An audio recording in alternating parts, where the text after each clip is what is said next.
And that Marathi guy was so mean. अशी company होती ना की लाईक इंडियातली मोठी कंपनी होती, बट जस्ट बिकॉज मराठी म्हणून मी बिलीव्ह केलं की हा मला चान्स देतोय. But he use to always dominate me की तू काही करूच शकत नाही, तू दुबईत जस्ट आली आहे, तू काहीच करणार. असंही वाटतं की दुबई जे आहे ते एक्सपेन्सिव्ह आहे.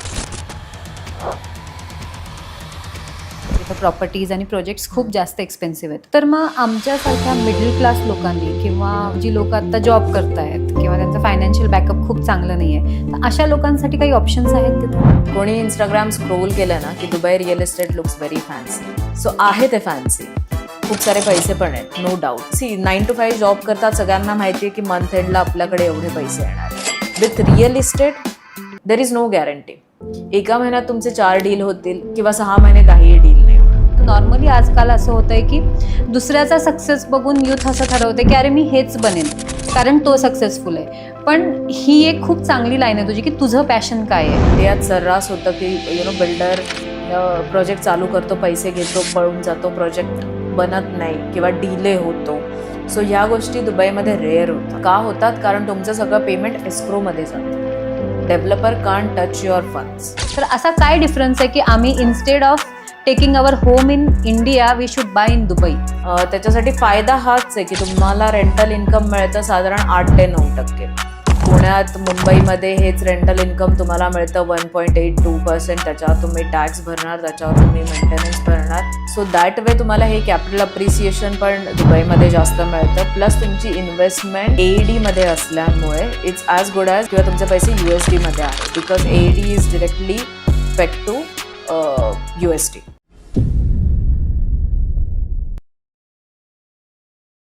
नमस्कार, मी डॉक्टर अक्षया जैन. ग्रो मोशनच्या पॉडकास्ट सिरीजमध्ये तुमच्या सगळ्यांचं स्वागत आहे. Invincible souls, unleashing the power within. या पॉडकास्टमध्ये आपण भेटणार आहोत अशा लोकांना ज्यांनी आपल्या आयुष्यातलं स्ट्रगल कंप्लीट करून आपल्या प्रोफेशनमध्ये एक वेगळं ध्येय गाठलं आहे. प्रत्येक होणाऱ्या परिस्थितीवर मात करून हेडस्ट्रॉंग राहून आपलं ध्येय गाठणं किती डिफिकल्ट असतं आणि त्यासाठी काय काय केलं जातं आणि त्यासाठी त्यांचं मनोबल किती स्ट्रॉंग आहे हे जाणून घेण्याचा आज आपण प्रयत्न करणार आहोत. सो आज आपण भेटणार आहोत अशाच एका महाराष्ट्रीयन मुलीला जिने आपला प्रवास चालू केला पुण्यातनं आणि ती as a business owner settle झाली आहे दुबईमध्ये. रामेश्वरी भालेकर, जिने स्वतःला खूप चांगल्या पद्धतीनं दुबईत इस्टॅब्लिश केलं आहे. तिचं मनोगत आणि तिचं स्ट्रगल आज आपण जाणून घेऊयात. So welcome Rameshwari. Thank you so and much. I'm very happy to invite you in this podcast, Invincible Souls. Thank so we you would so like to much. know your journey आणि आम्हाला तुझ्याबद्दल जाणून घ्यायला आवडेल. नक्कीच नक्कीच. So Rameshwari, आपण तुझ्या बालपणात जाऊन बघूया की तुझं बालपण कसं होतं, महाराष्ट्रातनं तुझं आयुष्य कसं होतं. तर आम्हाला तुझ्या बालपणाबद्दल थोडं सांगशील? सो मी आहे पुण्याची आणि माझं majority like you can say 5th स्टँडर्डपासून मी एका रेझिडेन्शियल स्कूलमध्ये होते, Rani Laxmibai girls military school. It's a military school. So लहानपणापासूनच डिसिप्लिन आलेली आहे आणि लहानपणापासूनच अनेक गोष्टींमध्ये आम्हाला ट्रेन केलं जातं.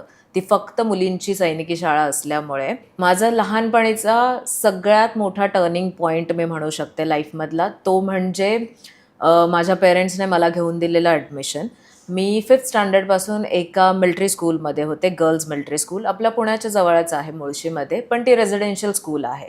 सो हॉस्टेलमध्ये असताना आम्हाला लहानपणापासून डिसिप्लिनमध्ये राहण्याची सवय लागली आणि खूप सगळ्या गोष्टी मी ॲक्च्युली माझ्या हॉस्टेलच्या लाईफमधून शिकलेली आहे. सो आय वुड से की माझ्या लाईफमधला माझ्या पेरेंट्सने माझ्यासाठी घेतलेला हा सगळ्यात बेस्ट डिसिजन होता की तिथेच तुम्हाला एक बिझनेस किंवा एक तुम्ही करिअर ओरिएंटेड असलं पाहिजे. या सगळ्या गोष्टी तिथून चालू झाल्या. त्याच्यानंतर माझं college, if you look at my bachelors degree in computer science, आणि त्याच्यानंतर मग मी MBA केलं इंटरनॅशनल बिझनेसमध्ये. सो असं माझं स्कूलिंग आणि कॉलेज असं मी इंडियातच कंप्लीट केलं आणि त्याच्यानंतर I move to Dubai. Okay. So great to know about your childhood. आणि डेफिनेटली सैनिकी स्कूलमधनं आहे म्हटल्यानंतर डिसिप्लिन तर कोर तुझा आहेच आहे. But then how was your journey महाराष्ट्रापासून दुबईपर्यंत?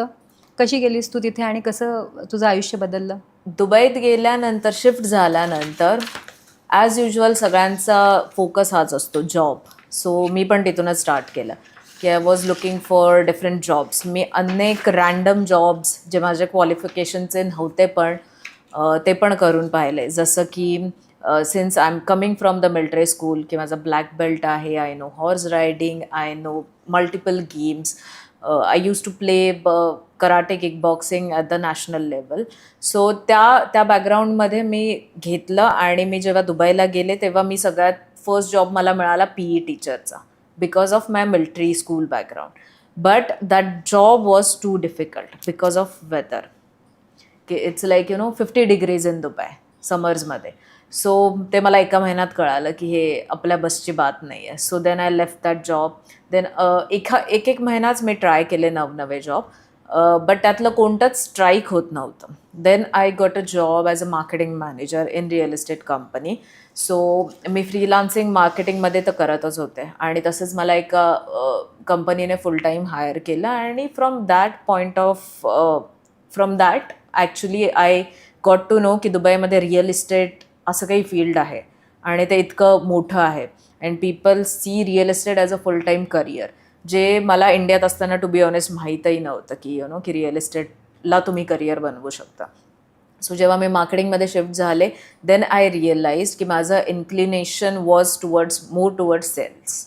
सो मग मी रिअल इस्टेट सेल्समध्ये आले आणि मग तिथून माझं जर्नी चालू झालं आणि नाव इट्स लाईक ऑलमोस्ट 10 years की मी सेम फील्डमध्ये आहे, आधी मार्केटिंगमध्ये आणि नंतर सेल्समध्ये. सो मी रिअल इस्टेटमध्ये गेले 10 वर्ष काम करते आहे.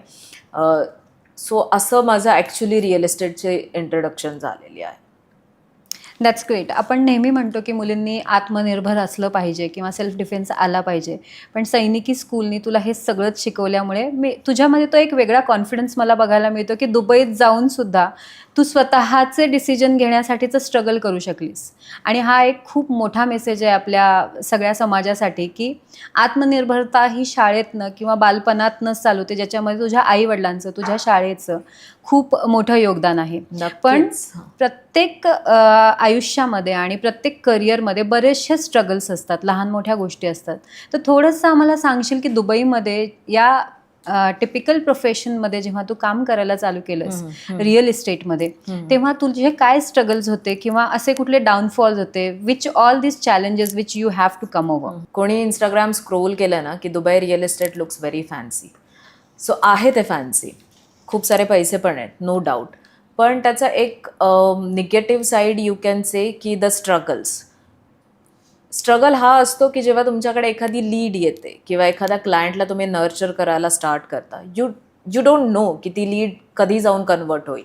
माझ्यासोबत असं अनेकदा झालं आहे की एका क्लायंटशी मी बोलते आहे आणि 2 वर्षभरानंतर त्यांनी माझ्याकडून प्रॉपर्टी घेतली आहे. सो ही जी अनसर्टनिटी आहे ना, तर ती तुम्हाला हँडल करता आले पाहिजे. आणि रिअल इस्टेटचा biggest challenge is you should be always ready की तुम्हाला नाहीच मिळणार आहे, तुम्हाला नकारच मिळणार आहे. सो आमचं काइंड ऑफ की मी माझ्या एजंट्सला पण सांगते की भाई एक आंसर तो हमें पता है ना, what we are working towards की एक क्लाइंट आएगा और वो बोलेगा कि हाँ he can buy the property or she can buy the property. So rejection handling actually मला रिअल इस्टेटनं शिकवलं की तुम्ही किती रिजेक्शन हँडल करू शकता तेवढं तुम्ही सस्टेन होऊ शकता. आणि ह्या इन्कमला एक 9 to 5 जॉब करतात, सगळ्यांना माहिती आहे की मंथ एंडला आपल्याकडे एवढे पैसे येणार आहे. With real estate there is no guarantee. एका महिन्यात तुमचे 4 डील होतील किंवा 6 महिने काहीही डील नाही होणार. सो हा जो स्ट्रगलिंग पिरियड आहे की तुम्हाला रिजेक्शन हँडल करून पण तुम्हाला कन्सिस्टंटली एफर्ट डालावे लागतात, that's a biggest challenge in real estate. आणि दुबईचं असो किंवा इंडियाचं असो, आय एम प्रेटी शुअर की सगळे एजंट्स हेच करतील की तुम्हाला रिजेक्शन हँडलिंगमध्ये जर तुम्ही चांगले असाल आणि तुमचं मोटिवेशन कुठे डाऊन नसेल होत, तरच तुम्ही ह्या फील्डमध्ये सर्वाईव्ह करू शकतात. आय रिमेंबर एक वर्षातले असे 3 महिने होते की ज्याच्यात मी ऑलमोस्ट 7 क्लायंट्सचे बुकिंग केलेले. वेन आय से बुकिंग की त्यांनी बुकिंग अमाऊंट दिलेली and then they cancelled the deal. So ते 3 महिने माझ्या रिअल इस्टेटमधले सगळ्यात खराब होते, की जेव्हा तुम्हाला दिसतंय की क्लायंटने बुकिंग दिलंय, बट ऑफकोर्स तुम्हाला कमिशन तेव्हा येत नाही जेव्हा तो पूर्ण डाऊन पेमेंट करतो, तेव्हाच तुम्हाला कमिशन मिळतं. त्या त्या त्या एका 3 महिन्यात मी अराउंड 7 ते 8 डील लूज केले. आणि हे सगळं होऊन पण तुम्हाला दुसऱ्या दिवशी उठून सेम काम करायचं. You have to do calling. No matter की तुम्हाला क्लायंटने नाही बोललंय किंवा त्यांनी तुमच्याकडून न घेता तुम्ही त्यांना नर्चर करताय 6 महिने आणि एक दिवस क्लायंट उठतो आणि सांगतो की नाही, मला दुसऱ्या एजंटसोबत आवडलं, सो मी त्याच्यासोबत घेतलं. की जेव्हा तुमची 6 महिन्याची मेहनत एका कॉलवर जाते, तर it takes guts to be honest, की तुम्हाला परत दुसऱ्या दिवशी त्याच जोमाने काम करता आलं पाहिजे. व्हेरी वेल सेड की नो म्हणजे नाही घेणं किती डिफिकल्ट आहे. आज जेव्हा आपण आपल्या यूथमध्ये बघतोय की नाही म्हणलं की तुम्ही तुमचं स्ट्रगल सोडून देता, तर रामेश्वरीकडून आपल्याला हे निश्चितपणे शिकायला मिळतं तुझ्याकडनं की नाही नाही नाही ऐकता आलं पाहिजे. आणि सगळ्यात इम्पॉर्टंट असं आहे की किती डिफिकल्ट आहे आपल्या स्वप्नातलं घर विकणं. आणि मी असं म्हणेन की हे खरंच स्वप्नातलं घर आहे, कारण आम्ही सगळे इथे बसतो महाराष्ट्रामध्ये आणि स्वप्न बघतोय एक घर घेण्याचं जे की दुबईत आहे, जिथे आम्ही वीकेंड होम म्हणून पण जाऊ नाही शकत. तिथे आम्ही प्रॉपर्टी घेणार, तिथे आम्ही रेंटनी देणार आणि त्यासाठी कुणीतरी आमचं तिथं असावं ज्यांनी आम्हाला हे स्वप्न दाखवावं. तर तुझं हे उत्तर बघत असताना माझ्या असं लक्षात येतं आहे की नो ऐकणं आणि मोटिवेशन कायम ठेवणं याच्यासाठी तुम्ही स्वतः किती हेडस्ट्रॉंग असलं पाहिजे. आणि यालाच आपण म्हणतो इन्व्हिन्सिबल सोल्स, की जे अशी लोकं जे स्वतःला खूप स्ट्रॉंग ठेवतात थॉट प्रोसेसमध्ये आणि खूप जास्त विलफुल असतात. तर एवढ्या तुझ्या सगळ्या जर्नीनंतर मला निश्चितच हे माझ्या श्रोत्यांना सांगायला आवडेल की तुझ्यासाठी सक्सेसचा अर्थ काय आहे? What do you mean by success? माझ्यासाठी सक्सेसचा एक part, major portion, you can say it's money. I just love money. आणि it's like one of the criteria. ठीक आहे. बट सेकंड, आजकाल मी विचार करते की आय एम व्हेरी लकी की जे काम मला आवडते ते मी करते, की हे काम मला जाम आवडतं. So not every one is lucky की जे सकाळी उठून त्यांच्या कामाला जात आहेत आणि त्यांना ते काम आवडतंय. पण with me I am lucky enough की माझं काम मला खूप आवडतं. सो मी कितीही तास काम करू शकते, मी कधीही उठून काम करू शकते. सो मला असं वाटतं हे पण सक्सेसच नाही आहे का, की तुम्ही तुमच्या आवडीचं काम करू शकता आणि त्याचं बाय प्रोडक्ट तुम्हाला चांगले पैसे पण मिळतात. दॅट्स ट्रू की सक्सेसचा एक खूप चांगला अर्थ तू सांगितलास. आणि त्याहीपेक्षा जास्त तू जे बोललीस ना की आय लव्ह मनी, तर this is a very honest opinion and I would say who doesn't love money? Everyone loves it. कारण पैसे आहेत तरच तुमचा सक्सेस आहे, पैसे आहेत तरच तुम्ही लाईफस्टाईल जगू शकता. पैसा सर्वस्व नाही आहे, पण पैशाशिवाय काही होत पण नाही. It's a reality of life. आणि जेव्हा you are talking about passion about your work, त्याच्यातनं असं लक्षात येतं की you are passionate about selling this properties, selling this dream homes. तर त्यासाठी मला असं म्हणायचं आहे तुला की how did you choose this profession? आणि आजच्या यूथला आणि या तरुण पिढीला तू कसं सांगशील की आपलं पॅशन फॉलो करण्यासाठी ते कसं ओळखावं? याहीपेक्षा जास्त नॉर्मली आजकाल असं होतं आहे की दुसऱ्याचा सक्सेस बघून यूथ असं ठरवते की अरे मी हेच बनेन कारण तो सक्सेसफुल आहे. पण ही एक खूप चांगली लाईन आहे तुझी की तुझं पॅशन काय आहे हे समजून घेणं. तर how will you guide our today's youth about choosing their own passion? Okay. So passion ओळखण्यासाठी काही फॉर्म्युला नाही आहे ॲज सच. जसं मी सांगितलं की मी अनेक वियर्ड रँडम जॉब्स करून बघितले आणि त्याच्यात फेल पण झाले.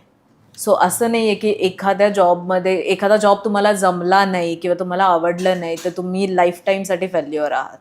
सो हा अर्थ नक्कीच नसतो. सो मी पण 3-4 गोष्टी ट्राय केल्या अँड देन आय रिअलाइज की नाही, मला सेल्समध्ये जास्त आवडतंय आणि मी नॅचरल पण आहे. So that way I found the sales. So message म्हणजे असंच आहे की ट्राय डिफरंट थिंग्स. कोणती ना कोणती आयडिया तुम्हाला हिट होऊन जाईल की नाही की हे माझं पॅशन आहे. असं की तुम्ही निघालात शोधायला की तुम्ही शोधायला जाऊ शकता असं नाही आहे. ॲटलिस्ट मला तरी नाही सापडलं. मी 4 गोष्टी वेगळ्या ट्राय केल्या. देन आय रिअलाइज की मी त्याच्यात खूप खराब आहे आणि देन आय रिअलाइज की ठीक आहे, सेल्समध्ये मी चांगली आहे. दॅट्स ग्रेट टू नो की तुम्ही करत राहा, वेगवेगळ्या गोष्टी ट्राय करत राहा आणि मग स्वतःची चाचणी घेत राहा की तुम्हाला काय आवडतं आहे. सो रामेश्वरीने आपल्याला खूप सुंदर मेसेज दिला ह्याच्यामध्ये की keeping consistent effort is very important. जीवन में कुछ करना है तो मन को मारे मत बैठो, आगे आगे बढ़ना है तो हिम्मत हारे मत बैठो. Well said. ठीक आहे. So after all this we know about putting efforts in your career, my basic question is की आत्ता सध्या जर आपण यूथ बघतोय ना, आपला सगळा यूथ जो आहे तो स्टडीजसाठी बाहेर जातोय, त्याच्यानंतर शिक्षण वेगवेगळ्या कंट्रीजमध्ये घेतोय. But majorly what I see right now in Maharashtra, म्हणजे महाराष्ट्रामध्ये आणि सिटीजमध्ये जर मी बघितलं तर मी बघते की बरीचशी लोक दुबईला शिफ्ट होत आहेत. तर याचं कारण काय आहे? थोडंसं इलॅबरेट करू शकतेस की का दुबईला? आम्ही अजून इथेच आहोत, आम्हाला कळत नाही आहे की लोक दुबईला का जात आहेत. तर थोडं इलॅबरेट कर आमच्यासाठी. सो दुबईमध्ये फक्त महाराष्ट्रातूनच नाही, इंडियातूनच नाही, ऑल ओव्हर द वर्ल्डमधून पॉप्युलेशन मूव्ह होतं आहे. कोविड नंतरचं पॉप्युलेशन दुबईचं ऑलमोस्ट डबल झालेलं आहे. रिझन सिम्पल आहेत की तिथे सेफ्टी आहे, सिक्युरिटी आहे, तुम्हाला एक चांगलं लाईफस्टाईल मिळतं आणि रिअल इस्टेटमधलं रेंटल इन्कम किंवा कॅपिटल अप्रिसिएशन इंडियाच्या मुकाबले चांगलं मिळतं. So that's why people are moving to Dubai. त्याच्यानंतर जर महाराष्ट्रीयन्सचं बोललात स्पेसिफिकली, किंवा you can ask me as well की मी दुबई का प्रेफर करते. रिझन बिंग की एकतर घरापासून खूप जवळ आहे, 2.5 तासाची फ्लाईट आहे, की तिथे मॅक्सिमम लोकांच्या families are still back in India. So ते कन्व्हिनियंट पण आहे की तुम्हाला एक चांगलं लाईफस्टाईल मिळतं आहे. तुम्हाला फक्त लाईफस्टाईलचा प्रश्न नाही आहे, अपॉर्च्युनिटीजचा पण प्रश्न आहे. दुबईमध्ये तुम्हाला इझिली अपॉर्च्युनिटीज मिळतात. नॉट इझिली, ऑफकोर्स तुम्हाला स्ट्रगल करावा लागतो, जसं मी पण केलं आहे, पण तुम्हाला अपॉर्च्युनिटीज नक्कीच मिळतात पैसे कमावण्याच्या दुबईत. सो ही काही रिझन्स आहेत की लोक आता दुबईमध्ये शिफ्ट होतात किंवा रिलोकेट होत आहेत. It's not no more just a tourist destination. That's great to know की दुबई इतकं सेफ आहे. आणि आजकाल तर आपण म्हणजे महाराष्ट्रात किंवा कुठेही जात असताना सेफ्टीचा आधी विचार करतो. तर हा एक चांगला प्लस पॉईंट आहे की जसं आपण इथे सेफ आहोत तसेच आपण तिथेही सेफ आहोत. आणि मला तुला हे विचारायला आवडेल की मी तुझा प्रोफाईल बघितला आहे, त्याच्यात तुझ्या सगळ्या रील्स किंवा कॉन्टेंट जो आहे तो सगळा तू मराठीत बोलतेस. तुला असं नाही वाटत की भारतातनं इतर राज्यातनं पण लोक तुझ्याकडे यावेत? तुझा फोकस जो आहे तो मराठी लोकांवर जास्त आहे, आणि याचं कारण काय आहे? सी बिईंग मराठी, मला ॲक्च्युली हे मराठीमध्ये कॉन्टेंट करण्याचं रिझनच हे होतं की मला मराठी लोकांमध्ये ही गोष्ट प्रमोट करायची आहे की की तुमचं एक इन्व्हेस्टमेंट महाराष्ट्रात झाली असेल, तुमचं घर झालं असेल, तर तुम्हाला सेकंड चांगला ऑप्शन दुबईमध्ये मिळू शकतो जर तुम्हाला घ्यायचं असेल तर. आणि जर तुम्हाला तिथे घेण्यासाठी कोणी विश्वासातलं माणूस हवा असेल की जे मराठीचे, तर मी तिथे आहे. बघायला गेलं तर माझे client all over the world येतात. पण गेल्या 1-1.5 वर्षात सडनली मी हा डिफरन्स बघितला आहे की महाराष्ट्रीयन लोक दुबईमध्ये खरेदी करायला लागली आहेत घर. Because now they have realised की रेंटल इन्कम आणि कॅपिटल अप्रिसिएशन महाराष्ट्रापेक्षा जास्त आहे. सो मी हे सगळ्यांना नेहमीच बोलते की तुमचं असं कोणीच करत नाही की त्यांचं घर नाही आहे महाराष्ट्रात आणि directly they are buying in Dubai. असं कोणीच करत नाही. त्यांचा एक चांगला पोर्टफोलिओ असतो इंडियात, आणि त्याच्यानंतर डायव्हर्सिफिकेशन करायचं असेल तर Dubai is the best option to go for. आणि म्हणून मी स्टार्ट केलं की यार मराठी लोकांना याची इन्फॉर्मेशन, व्हॅलिड इन्फॉर्मेशन मिळायला हवी, आणि तसं मी मराठीमध्ये कॉन्टेंट क्रिएट करायला चालू केलं. जस्ट इन केस एक क्युरिओसिटी म्हणून एक क्वेश्चन माझ्या डोक्यात आला आहे की म्हणजे जेव्हा मला तुझ्याकडनं इनपुट मिळतं आहे की ते खूप सेफ आहे, घरापासून आपल्या अगदी 2.5-3 तासाची फ्लाईट आहे. अगं इथनं मुंबईत जायला तेवढा वेळ लागतो आम्हाला, तेवढ्यात तर आम्ही दुबईत येतोय. आणि if it is that great, can you just help me out की बस माझे पेमेंट स्केड्यूल्स कसे असतील, की मला तिथे काही वेळ मिळतो का पैसे द्यायला, की मला सगळे पैसे आधीच द्यायला लागतात, की मला आधी पैसे कलेक्ट करून मग तिथे यायला पाहिजे? तर मला थोडंसं इलॅबरेट करशील याच्यावर की पेमेंट स्केड्यूल्स कसे असतील तिथे? सी, तुम्हाला दुबईमध्ये ना अनेक टाईपचे पेमेंट प्लॅन्स मिळतात. सो असं नाही की तुम्हाला सगळे पैसे अपफ्रंट भरायला लागतात. पेमेंट प्लॅन चेंज होतो तुमचा property to property, developer to developer. So काही पेमेंट प्लॅन असे पण आहेत ना की साधारण तुम्हाला 1.5 कोटीमध्ये प्रॉपर्टी मिळते आणि 1% पेमेंट प्लॅनवर मिळतं. सो तुम्हाला तो ऑप्शन आहे. किंवा मध्यंतरी एक प्रोजेक्ट आलेला की त्याला अप्रॉक्सिमेटली साधारण 64 लाखाचं डाऊन पेमेंट होतं, INR मध्ये बोलते मी, आणि तुम्हाला मंथली पे करायचे होते साधारण 67,000. So it's a quiet flexible की एवढ्या प्राईसची प्रॉपर्टी पुण्या मुंबईमध्ये पण मिळते, की रादर आय थिंक मुंबईची प्रॉपर्टी इज टू एक्सपेन्सिव्ह. पुण्यात पण आता प्राइसेस वाढलेल्या आहेत. सो मी तर असं म्हणेन की पुणे मुंबई रिअल इस्टेट हे जास्त एक्सपेन्सिव्ह आहे ॲज कम्पेअर्ड टू दुबई, कारण definitely it's under developed market. It's steel under developed market. तुम्ही जगातले कोणतेही मेजर सिटीज बघितले ना की जे डेव्हलप्ड आहे, जसं आपल्याकडे झालं मुंबई, दिल्ली किंवा बँगलोर, किंवा internationally you can talk about हाँगकाँग, सिंगापोर, न्यूयॉर्क. सो या मेजर ज्या सिटीज आहे ना, पॅरिस, लंडन, या मेजर सिटीजची रिअल इस्टेटच्या मानाने Dubai is steel under value. ज्या प्राईसला तुम्हाला दुबईमध्ये सी व्ह्यू प्रॉपर्टी मिळू शकते, साधारण एक 5 कोटीमध्ये तुम्हाला 1 bedroom apartment on the sea with latest amenities, की जिथे तुम्हाला 40-50 अम्युनिटीज एका बिल्डिंगमध्ये मिळतात, फुल सी व्ह्यू. कोणीही मला दाखवा की मुंबईमध्ये त्यांना या प्राईसला एक नव्या बिल्डिंगमध्ये विथ नव्या अम्युनिटीज सोबत त्यांना 1 बेडरूम 5 करोडमध्ये मिळेल. पॉसिबलच नाही आहे. मुंबईमध्ये अशी प्रॉपर्टी अक्वायर करणं is it's next to impossible. So that's why लोक, ठीक आहे की ज्यांचं काम मुंबईत आहे ते मुंबईतून कदाचित दुबईला इमिडिएटली शिफ्ट होणार नाही, but they are buying properties in Dubai.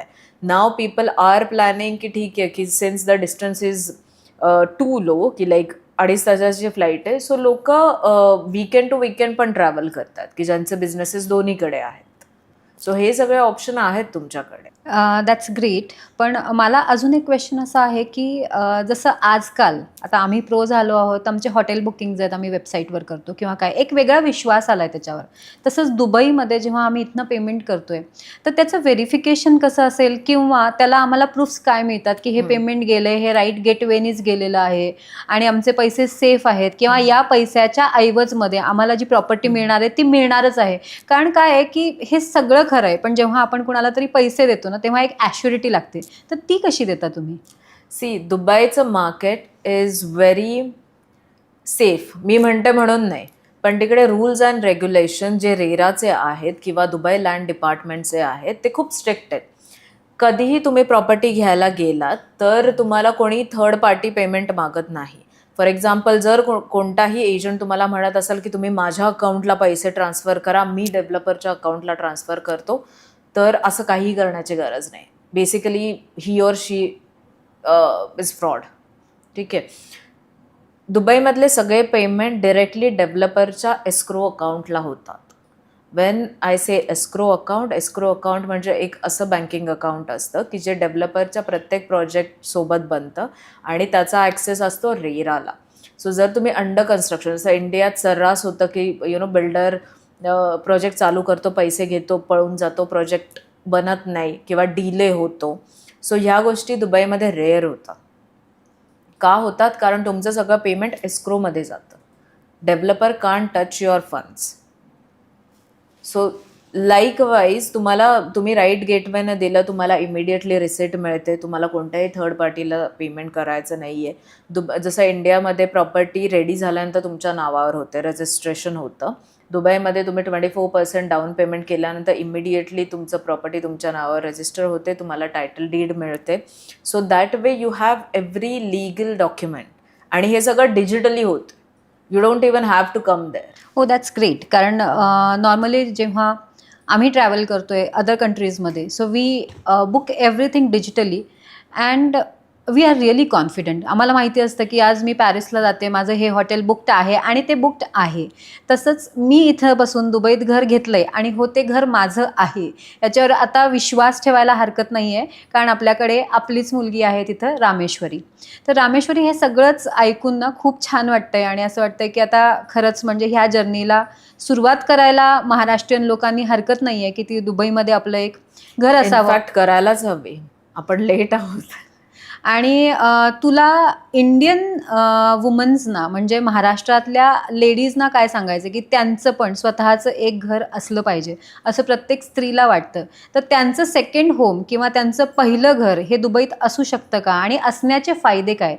म्हणजे आमच्यासारख्या बायकांनी जर समजा पैसे जमा केले आणि आम्ही दुबईमध्ये घर घेतलं तर त्यातनं आम्हाला कसे फायदे मिळू शकतात दुबईतल्या घरापासनं, जे की आम्हाला कदाचित महाराष्ट्रामध्ये किंवा भारतामध्ये कमी फायदे मिळतील. तर असा काय डिफरन्स आहे की आम्ही instead of taking our home in India we should buy in Dubai? See, पहिलं तर माझं म्हणणं हे आहे की तुम्ही दुसरा कोणी एजंट्ससोबत तुम्ही कॉन्टॅक्ट केला दुबईचा तर ते कदाचित म्हणतील नाही तुम्ही पहिलं घर दुबईतच घ्या. सो ह्या अप्रोचला मी कम्फर्टेबल नाही आहे, बिकॉज कितीही झालं तरी आपली प्रॉपर्टी होम कंट्रीमध्ये असायला हवी. सो मीही प्रॉपर्टी दुबईमध्ये घेण्याच्या आधी मी पुण्यात प्रॉपर्टीज केल्या आणि त्याच्यानंतर मी कम्फर्टेबल होते, मग मी दुबईत घेतलं. So first of all I won't suggest your first property should be in Dubai. जर तुमच्याकडे काहीच प्रॉपर्टी नसेल इंडियात तर तुमच्याकडे इंडियात ऑलरेडी प्रॉपर्टी असेल तर then yes you can buy a property in Dubai. त्याच्यासाठी फायदा हाच आहे की तुम्हाला रेंटल इन्कम मिळतं साधारण 8 ते 9%. पुण्यात मुंबईमध्ये हेच रेंटल इन्कम तुम्हाला मिळतं 1.82%. त्याच्यावर तुम्ही टॅक्स भरणार, त्याच्यावर तुम्ही मेंटेनन्स भरणार. सो तुमचं हे रेंटल ROI खूप कमी होतं. सेकंड थिंग, तुमचं कॅपिटल अप्रिसिएशन, जे इंडियात अनेक लोक इन्फ्लेशन रेट काउंटच नाही करत, की आपला इन्फ्लेशन रेट अप्रॉक्सिमेटली 7.33% आहे इयरली. सो जेव्हा तुमच्या लेट्स से की तुम्ही आज प्रॉपर्टी घेतली आहे पुण्यात 1 करोडची, नेक्स्ट इयर जर ती 1,08,00,000ची होत असेल तर तुम्ही त्याच्यात इन्फ्लेशन रेट कॅल्क्युलेट केला पाहिजे ना. सो टेक्निकली तुमच्या प्रॉपर्टीची प्राईस नाही वाढली आहे, करन्सीच्या बाईंग पॉवर कमी झालेली आहे. सो दॅट वे तुम्हाला हे कॅपिटल अप्रिसिएशन पण दुबईमध्ये जास्त मिळतं. प्लस तुमची इन्व्हेस्टमेंट AEDमध्ये असल्यामुळे इट्स ॲज गुड ॲज तुमची करन्सी USD किंवा तुमचे पैसे USDमध्ये आहे, because AED is directly pegged to USD. So तुमचे पैसे तसेही सेफ होतात. सो जर तुम्हाला एक higher rental as a passive income हवा असेल किंवा तुम्हाला कॅपिटल अप्रिसिएशन हवं असेल किंवा तुम्ही विचार करताय की ठीक आहे तुमची नेक्स्ट जनरेशन, तुमची मुलं शिक्षणासाठी किंवा त्यांना दुबईत मूव्ह व्हायचं आहे, त्याच्यासाठी तुम्हाला काही बेस बनवायचा असेल दुबईमध्ये, तर it's a good choice to buy property in Dubai. तर माझा प्रश्न असा आहे तुला की आम्हाला असं माहीत आहे आत्तापर्यंत की दुबईमध्ये आम्ही आमची प्रॉपर्टी घेऊच शकत नाही, आम्हाला ती लीजवरच घ्यायला लागते आणि तशीच चालवायला लागते. तर हे कितपत खरं आहे? हे ॲब्सोल्युटली करेक्ट नाही आहे. दुबईमध्ये तुम्हाला 2 टाईपच्या प्रॉपर्टी मिळतात, फ्री होल्ड आणि लीज होल्ड. दुबईमध्ये लीज होल्ड प्रॉपर्टी पण असते, पण त्या प्रॉपर्टीजमध्ये आम्ही काम करत नाही किंवा इंटरनॅशनल बायर तसेही lease hold property, maximum lease hold property ते घेऊ नाही शकत. So then there is another type which is free hold, की फ्री होल्ड प्रॉपर्टी तुम्ही घेऊ शकता, तुम्ही तुमच्या मुलांना पास ऑन करू शकता. It work same like Indian properties. So हा सगळ्यात मोठा मिसकन्सेप्शन आहे की तुम्ही दुबईत तुमच्या नावावर प्रॉपर्टी होत नाही. जर तुम्ही ऐकलं असाल, जेव्हा मी तुम्हाला स्टार्टिंग रेंज सांगत होते त्या प्रॉपर्टीची, तर तुम्ही 24% डाऊन पेमेंट केल्यानंतर तुम्हाला टायटल डीड मिळते. It's not lease hold. Title deed मिळाली म्हणजे ती प्रॉपर्टी तुमच्या नावावर आहे. ओके. तर मला असं विचारायचं आहे तुला की आय एम सो प्राऊड, म्हणजे तुझं जे एवढं सगळं जर्नी ऐकलं आहे, तुझं नॉलेज बघितलं आहे, तुझे एफर्ट्स बघितलेत. You are leading a profession which is dominated by means. Okay. आणि त्यामध्ये एका स्त्रीनी स्वतःचं एक असं अस्तित्व निर्माण करायचं आणि एवढ्या डॉमिनेटिंगली तिथं काम करायचं आणि सक्सेसफुल व्हायचं. तर हे करत असताना तू म्हणतेस की it was like a cake walk, but I don't feel it was a cake walk. म्हणजे असं नाही आहे की तू स्ट्रगल नाही केलंयस, असं नाही आहे की तुला नको असलेल्या परिस्थितींना सामोरे नाही जायला लागलंय किंवा तुझ्या आयुष्यात पेन पॉईंट नव्हता. रादर आय वुड एप्रिशिएट की तू ते दाखवत नाही आहेस. दॅट शोज की हाऊ स्ट्रॉंग यू आर, की तुला तुझा पेनची साईड नाही दाखवायची आहे. पण थोडंसं आम्हाला जर त्याबद्दल सांगितलंस ना तर it will be very inspiring for women sitting out over here, की पेन सगळ्यांकडेच असतं, कुणी दाखवतं कुणी दाखवत नाही. तर थोडंसं त्या भागाला आम्हाला इलॅबोरेट करून सांगशील? ओके, इट्स ट्रू की ही एक मेल डॉमिनंट इंडस्ट्री आहे आणि दुबईमध्ये पण जर तुम्ही कंपनी त्यातही तुम्ही कंपनी ओनर्स बघितलं पण त्याच्यात पण तुम्हाला डिफरन्स दिसेल की female leading businesses versus male leading businesses. So that way yes, gender inequality आपण म्हणू शकतो तर ती आहेच आहे. सो जेव्हा मी हे स्टार्ट केलं तर मेजर चॅलेंज होता, I was too young at that time. So age माझ्या अगेन्स्ट वर्क करत होतं बिकॉज एक समोरचा क्लायंट मी डे टू डे लाईफमध्ये ज्यांना भेटते they are millionaires. So if they are investing with me they will think की हिनं काहीच नाही बघितलं. सो हा एक मेजर स्ट्रगल मी बघितला. देन दुसरं, जसं मी सांगितलं की मी इतके अनेक ऑड जॉब 4-5 जॉब बघितले आणि त्यातही एक जॉब माझा आय रिमेंबर की एक जॉब असा होता की ऑफकोर्स मला सपोर्टिव्ह मराठी कम्युनिटी पण मिळाली दुबईमध्ये, बट एका जॉबचं माझा एक्सपिरियन्स खूप वाईट होता. मराठी माणूस त्याने इंटर्नशिप करत होते मी because I was doing MBA as well. सो इंटर्नशिपसाठी त्याने मला दिलेलं काइंड ऑफ चान्स दिलेला. अँड इट्स लाईक की मी दुबईमध्ये राहत होते, जॉब होता Sharjah, 2 Emirates. So I use to travel तेव्हा माझ्याकडे ड्रायव्हिंग लायसन्स नव्हतं. सो मी बसमधून जायचे, देन मेट्रोमधून जायचे. आणि त्यावेळी 10 वर्षापूर्वी काय होतं की रमादानमध्ये जेव्हा फास्टिंग मंथ्स असतात तेव्हा व्हायचं असं की you can not eat outside. आणि हा जो मराठी माणूस होता त्याने मला जॉब तर दिलेला. And then he was like की मी तुला मेट्रोपासून मी तुला फ्री झोनमध्ये घेऊन जाईल ऑफिसच्या ठिकाणी नेहमी. रिझन बिंग की तिथं कनेक्टिव्हिटी इझिली नव्हती. सो मी तिथे वेळेत पोचायचे आणि he use to make me stand for hours. आणि रमादानमध्ये असं झालेलं अनेकदा की की भूक लागलेली असायची की माझं घर पण तिथून दूर होतं, 1 तास तुम्ही ट्रॅव्हल करणार, रमादानमध्ये बाहेर खाऊ नाही शकत. तर व्हॉट वॉज द की तुम्ही वॉशरूममध्ये जाऊन खा. And that Marathi guy was so mean. तेव्हा मी होते आय बिलीव्ह 22, त्याचा मुलगा होता 21. And he use to always compare this thing की की तुला काम येत नाही आहे, तुला हे येत नाही, मी तुला चान्स दिला आहे. अँड दॅट वॉज अशी कंपनी होती ना की लाईक इंडियातली मोठी कंपनी होती, बट जस्ट बिकॉज मराठी म्हणून मी बिलीव्ह केलं की हा मला चान्स देतोय. But he use to always dominate me की तू काही करूच शकत नाही, तू दुबईत जस्ट आली आहे, तू काहीच करणार नाही. अँड देन मी त्याच्यासोबत तरी पण 1 महिना वगैरे काम केलं आणि आय वॉज लाईक की आता इंटर्नशिप करायची म्हणून मी ते 1 महिना त्याच्यासोबत काम केलं. त्यावेळेला मला हा एक्सपिरियन्स दॅट टू एक मराठी माणसाकडून खूप शॉकिंग होता की आपण म्हणतो आपल्या कम्युनिटीने आपल्याला सपोर्ट केलं पाहिजे, पण काही लोक असे असतात. हां, पॉझिटिव्ह साईडमध्ये मला चांगले मराठी क्लायंट्स पण मिळाले की जे दुबईमध्ये आहेत आणि त्यांनी मला खूप जास्त सपोर्ट केलं की हां रामेश्वरी तू हे कर किंवा ते कर. बट हा एक काइंड ऑफ एक्सपिरियन्स असा होता की तुम्ही कोणाला तरी थांबवता 1-1.5 तास वेट करवत just because you have a car. आणि मी नवी आलेले आणि माझ्याकडे ड्रायव्हिंग लायसन्स नव्हतं. दुबईमध्ये ड्रायव्हिंग लायसन्स मिळवणं म्हणजे तुम्ही प्रोबॅबली UPSC क्लिअर कराल इथे. सो त्याला टाईम जातो. सो तो एक एक्सपिरियन्स शॉकिंग होता. तेव्हा असं झालेलं की यार मला करायची गरज पण नव्हती. It was just internship. तुम्हाला काही पे पण करत नव्हता.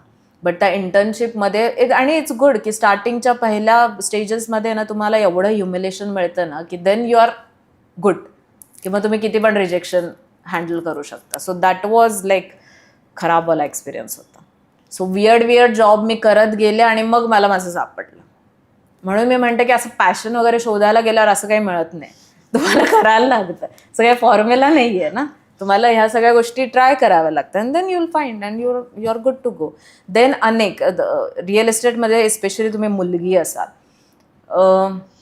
ओव्हरऑल ना UAEमध्ये ना मुलींना खूप रिस्पेक्ट करतात.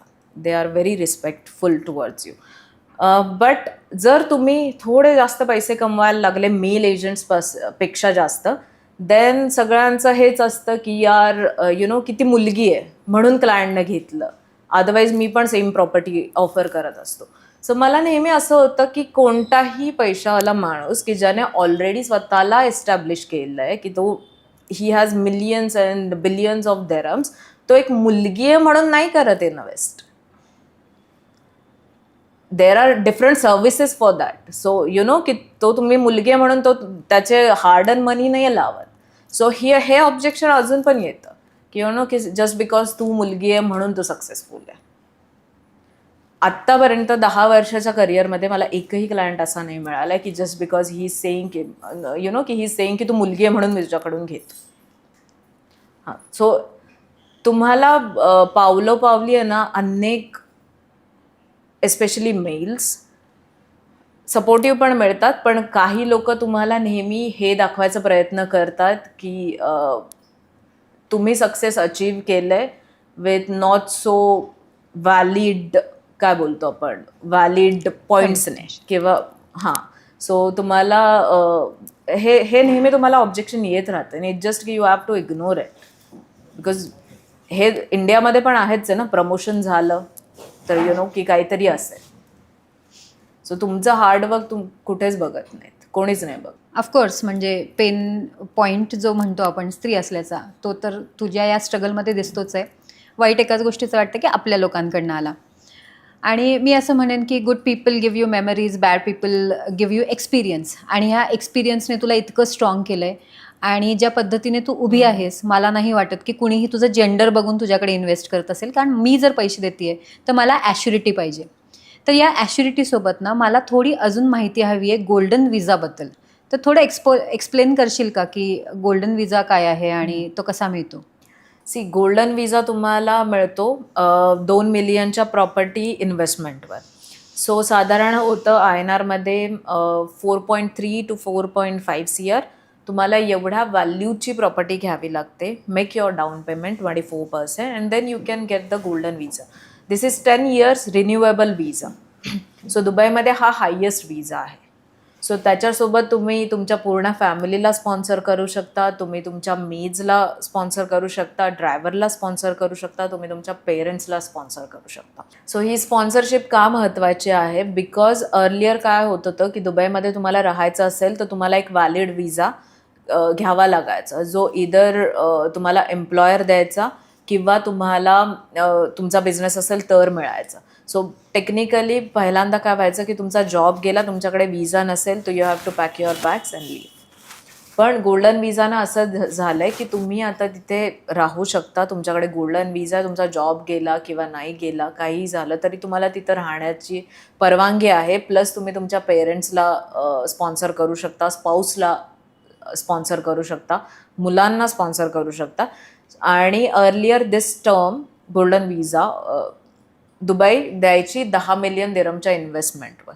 ते त्यांनी रिलॅक्स करत करत आता 2 मिलियन दिरमचे प्रॉपर्टी पाहिजे, त्यातही तुम्हाला फक्त डाऊन पेमेंट करायचं and then you get your golden visa. So हे सगळं दुबई का करते?